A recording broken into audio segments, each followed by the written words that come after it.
ગત વર્ષની ગંભીર પૂર બાદ માનનીય મુખ્યમંત્રીશ્રીના સીધા માર્ગદર્શન હેઠળ વડોદરા મ્યુનિસિપલ કોર્પોરેશન અને રાજ્ય સરકારનું ઇરિગેશન ડિપાર્ટમેન્ટ સાથે રહીને વિશ્વામિત્રી નદીને ઊંડી અને પહોળી કરવાનો જે ભગીરથ કાર્ય કર્યું તે બદલ હું કમિશનરશ્રી અને મેયરશ્રી અને તેઓના ટીમને ખૂબ ખૂબ અભિનંદન પાઠવું.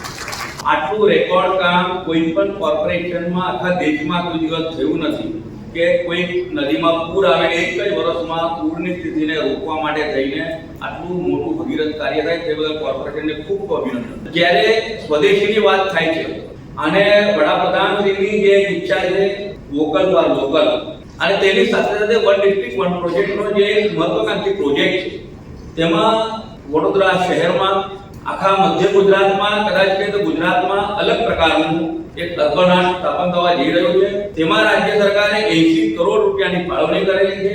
એનું ટેન્ડર પણ નીકળી ગયું છે. ટેન્ડર પણ પાસ થવાની પ્રક્રિયામાં છે. શક્યતા છે કે નવરાત્રી દરમિયાન જ માનનીય મુખ્યમંત્રી શ્રી ભૂપેન્દ્ર પટેલ સાહેબના હસ્તે તેનું ભૂમિપૂજન થશે. વડોદરા શહેરમાં બહારગામથી આવતી ઘણી દીકરીઓ છે કે જેમને રહેવા માટેની તકલીફ થતી હોય છે તો તેઓના માટે રાજ્ય સરકાર તરફથી દીકરીઓ માટે થઈને ખાસ એક વર્કિંગ વુમન હોસ્ટેલ જેનું પણ પ્રપોઝલ પાસ થઈ ગયેલું છે અને ટૂંક સમયમાં જ વડોદરા શહેરમાં ખૂબ સરસ જેને કહેવાય કે વેલ ઇક્વિપ્ડ સારું હોસ્ટેલ બનશે વર્કિંગ વુમન